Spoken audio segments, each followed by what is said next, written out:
Okay, so basically, I made this video a couple of days ago where I ranked superpowers in fiction based on how I think OP these powers would be if they existed in real life, and also I guess how functional they are as well. The video actually did pretty decent. It got like 100 views in a couple of days, and I am trying to become the greatest YouTuber that the world has ever seen. So I thought it'd be fun to do a part two because honestly there was actually a lot of powers. There were actually much more powers that I left out because this is actually for materialists that I found online. So I thought in the part two I would just rank the other powers that I left out.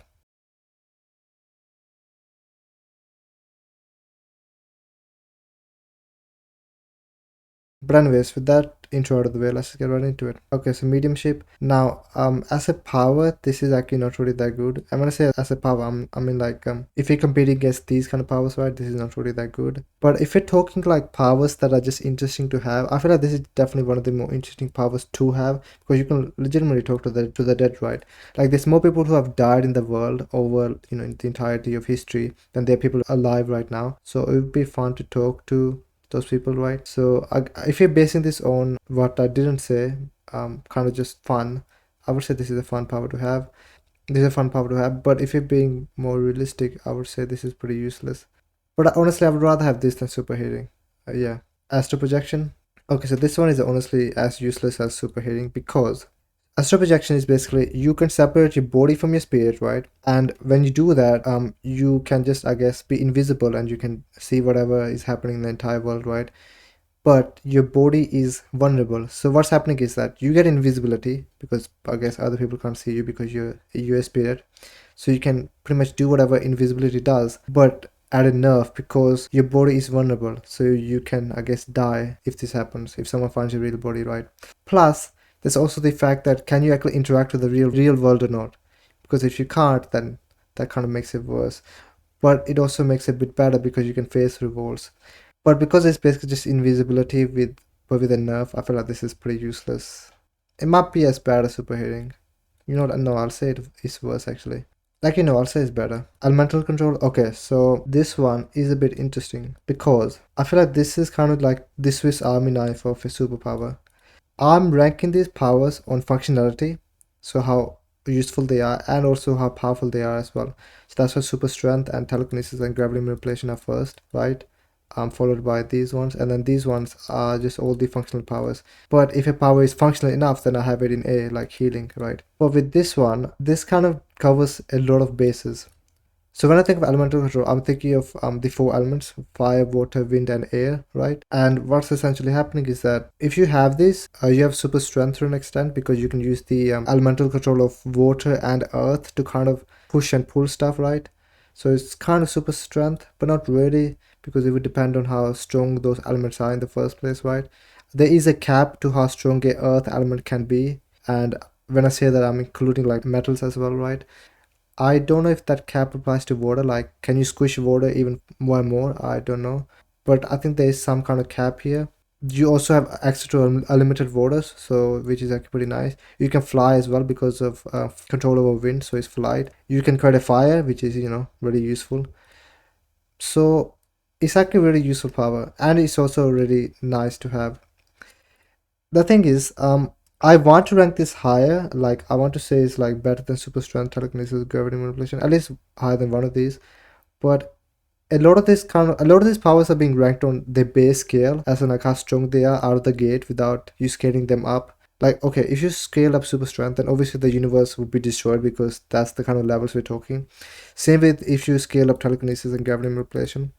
But if you scale up elemental control, I don't feel like it has a ceiling high enough that these ones have. But in its base form it could compete with these three. Plus, at the same time, it's also very functional. So if you want, you could actually rank this higher. Like I think maybe here would be fine as well. But I'll say here because I want to be more fair to these ones. Yeah, I think this is fine. Forceful projection. Okay, so this one is also a bit interesting. First of all, this is honestly just having a shield in that you just have a shield. This is also dependent on the scale as well because okay, if you say that the force field that this gives you can survive against, oh sorry, not even survive, can deal with all of these powers, then this should be in top of V, like that's how it should work, right? So the scale of the force fields do matter, but at the same time you don't really have offensive capabilities. I mean, you kind of do. You do kind of have offensive capabilities because your shields are inanimate objects. In that they can be interacted with, right? They have the properties of being pushed and pulled, and they actually exist in the real world, right? So what you can do is that you could trap someone inside of a room of force field and just push the force field inside and just constrict the space and just kill someone by doing that. That is honestly a very niche way of having a offensive capability, but it's possible. So it's not like this power is just completely defensive. I'll say here because I think this is better than laser eyes for sure. Plus, I think the scale of this is higher than shapeshifting and animal control because both of these are pretty much limited by the animals in the real world as well, right? Poison generation. Okay, so this one is kind of just a mirror of forceful projection because in forceful projection, I was talking about having high defensive capabilities but zero offensive. But with poison generation, you can't have the opposite effect where you have a lot of offensive capabilities but not much defensive. If you're poison generation, right, I'm assuming what that means is that you have access to the poisons that are already manufactured in the world or that are like that already exist in the world and you can generate them. And if these poisons can pretty much kill all of these users, then that should make you very strong. But you can't really survive against these guys' attacks either, so that also makes you really weak. The only durability you have is honestly just the fact that you're immune to your own poisons, right? So that's kind of all. I feel like if you have this, you just kind of you're kind of like a regular guy who can create poisons, right? So I'm happy for you, right? But I don't feel like it's that good. Um, okay, you know what? I think it's fine to put it here because I think it's better than laser eyes. There's a lot of variants in this one. Like there's a lot you can do. Like there's a lot of different types of poisons in the world, right? Plus, you can also talk about the fact that there might be more poisons in the world that have the capacity to be created that we haven't created yet, right? So if you include all of that, all of those poisons as well, this also makes it better. So yeah, size shifting. Okay, so this one and this one are connected, so I kind of want to talk about both of these at the same time. So basically, right, when I think of size shifting, I'm saying that you can change your size and the amount of material that you have, the mass that you have, the weight that you have also scales with your size as well. So if you became 2 times bigger, your weight should be 2 times bigger as well, and you have 2 times more mass in the same kind of quantity, in the same ratio, right? Whatever you're made up of. And the reason I say this is because this should also amplify your human abilities by the same amount of factor as your size. So for example, if you become 2 times bigger, you have 2 times the super strength, where your strength is basically just whatever your human strength was. You have 2 times your speed. You might have 2 times your durability as well because um and the reason I say might is because it's a bit complicated. For example, if you make your bones bigger, that doesn't mean that the bone is now stronger, right? So it's not really durability. But at the same time, if you make your skin thicker, right, you could say that it is more durable now, right?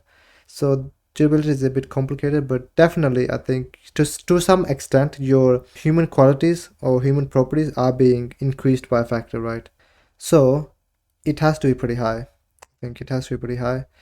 In terms of the placement, I think that you could say it's better than post generation actually because you could say that you can okay, you can say that you can increase your size to a level where the poison no longer affects you, as in like the poison dosage is like very minimum, so it doesn't actually affect you at all, which is honestly a pretty interesting way to think about it.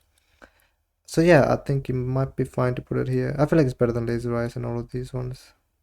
Yeah. Elasticity. Now, the reason I said I wanted to talk about this together is because for size shifting, I basically said that you have some material and you multiply it by a factor, so the ratio is kept the same, right? And you become bigger. With elasticity, what's happening is that you have some material and some mass, right? But you just only play around with the shape and play around with what you have, like Play-Doh, right?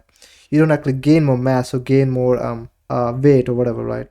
So I guess you could play around with your density, your shape, and all this stuff, but you can't actually gain anything else. So based on that logic, I feel like your strength, your speed, your intelligence, your durability, all of those stats would remain the same. I feel like they should remain the same. There would be temporary booster, right? For example, if you made a slingshot of yourself and just launch yourself, I guess, into the air or whatever, then you do have super speed, but that's kind of temporary, so not really. So yeah, because of that, it has to be worse than size shifting. Aside from this, the reason I wanted to talk about them together is because I'm pretty certain that elasticity is a subset of size shifting, in that anything that you can think about elasticity doing, like any scenario, size shifting can do that as well. I'm pretty sure this is a subset of this. I can't prove it because I feel like you'd have to, okay, you'd have to like come up with an argument about every single scenario in the world, and then figure out whether size shifting can do that or not. But I'm pretty sure this is a subset of this. And the reason I say it's this way around and not size shifting is a subset of elasticity is because size shifting does actually make you stronger and stuff, right? Whilst elasticity doesn't. So that's why it's this way around. Elasticity is a subset of size shifting. So yeah, immortality. You know what? These two actually connected as well, so I may as well talk about these two as well. Okay, so if you have watched any superpower related content, you will know that immortality is actually not a good power to have at all.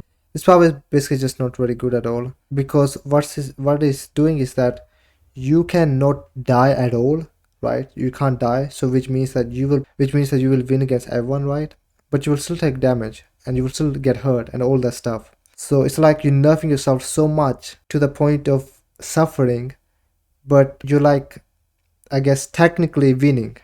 It just sounds really sad. I just don't think this is a good power. Plus, I mean, if you're thinking realistically, you can't even choose when you're gonna die or not. So this also makes it worse, right? You're just suffering if you have this. So it has to be pretty bad, I would say here. And plus, it seems like you would have durability if you have this, but you really wouldn't. It's just that you can't die. You can still take damage and all this stuff, but you just won't die. That's pretty much how it works. So you will take all the suffering in the world and you just will hand wave it away. But it will still hurt. So that kind of makes it worse. It wins against everything, but it kind of loses in its own way, I think. So yeah, I would say it's pretty bad. I'll say, you know what? Yeah, I think this is the worst power. I would not want to have immortality at all. But at the same time, if you're being like reasonable, right, this power is definitely very strong. So you know what, I'll say D. Okay, invulnerability. Okay, so this is pretty much just immortality, but better because you have durability, infinite durability, I'm pretty sure, but you can choose when you want to die. um hmm. This is a functional power as well, to be honest. This is kind of like force field projection, but you maximize force field projection to the max. That's pretty much what it is. So in that logic, it has to be better than force field projection, but at the same time, you have zero offensive capabilities. So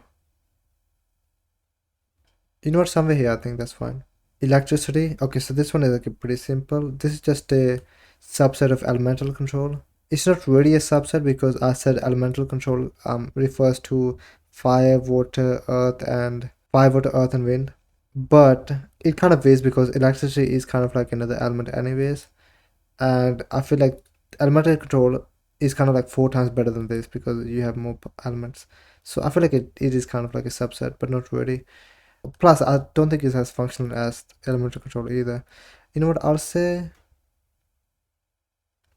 Okay, if I'm being honest, I would rather have this because okay, I just have a bias towards this power. I think this power is really cool, but I think it has to be better than poison generation. To be honest, I feel like maybe you could even say teleportation is too high now that I think about it. Um, actually, no, let's just leave it. We can think about it later in the end. Okay, plant control. Okay, so basically, right, I have animal control in B, and you might think that plant control should also be in B as well, right? And that makes sense. But the thing is, the idea of animal control or like the ability to control something kind of implies that you are making that thing do something in its capabilities anyways.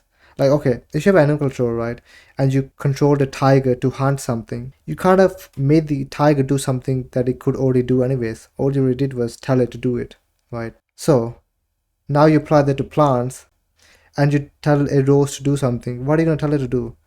Grow more? I mean, that's honestly all you can really do is just make the plant grow more. The plant is not like a plant with zombies plant and it's gonna become like a pea shooter and just start shooting zombies up or something, right? That wouldn't really make any sense. Plus, I mean, yeah, the plant literally just stands there and just grows. You could say you have access to the thoughts about the plants because I saw somewhere that forests talk to each other, like in like forests, their roots, right, the trees roots, they can actually talk to each other. So if you have access to this information network of trees, and all the information that they have, because these trees literally just talk to each other with their roots, right? They might make this power better because you have access to an information network. So yeah, I think on that grounds it's pretty weak. Hmm. You know what? I'll say it's here. Like, here. Yeah. Okay. I think having the power to grow plants anyways is more useful than X-ray vision. Yeah. Okay. I think I'll say here. Weather control. Okay. Honestly, this one is pretty easy. This is just a very useful power have to have all around. This is just a fully functional power. Let's say. Let's say here. If you choose to have flight or weather control, honestly, that's up to you. But yeah. Okay, so I decided to add one more because I wanted to talk about this one in particular. And this one is infinite luck. And it has to go here, I think. Okay, so let's take a think about what's happening. Infinite luck, what it means is that any situation that is not in your favor will go in your favor. As in, like, okay, if you're about to lose a fight, now you will win the fight because you have infinite luck. As in, like, the world is pretty much bending around you to turn the situation in your favor. Now, when I say in your favor, that doesn't really mean that you will gain super speed or gain time manipulation or super strength or anything, or like you will be put in a situation where you are have the upper hand. It's just that you just you just don't lose pretty much. As that's pretty much what I'm saying. So yeah, this has to be the best. Honestly, this power is a bit broken, I feel like. Um, but it's also a bit bad because if you have this, you don't like gain any like fight experience. Like, okay, if you go into a fight against someone with super speed, right, you don't really go in there with this power and have a plan on what you're gonna do. You just kind of go in there and hope for the best. Hope for the best things will turn out, and they will always turn out because you have infinite luck. But after the fight ends and the aftermath happens, you don't really learn anything new, right? Which is what kind of makes this power bad because you don't really gain experience. You're just kind of like a regular guy who just can't lose. Pretty much, that's what it is. So yeah, it's a weird power, but I think it's better than all of these. It's also better than possession because if someone is out to possess you to get your power, your luck would activate such that you don't lose your power. That's why it's better than possession. So yeah, that is the entire list. Do I want to change anything here? You know what? Maybe size shifting is better than this. Teleportation. Okay, teleportation seems too high, but the reason this is as high as it is because it's based on super speed. This is instantaneous speed. Hmm. I don't feel like it's worse than these powers. It's just that this doesn't have any offensive capabilities. That's why it's so high. No, it's sorry, it's utility is very high. That's why this one is very high. You know what? I'll leave it. I think it's fine. Yeah, I don't think it's too bad. Anyways, that is the entire list. I hope you guys enjoyed, and catch you guys in the next one.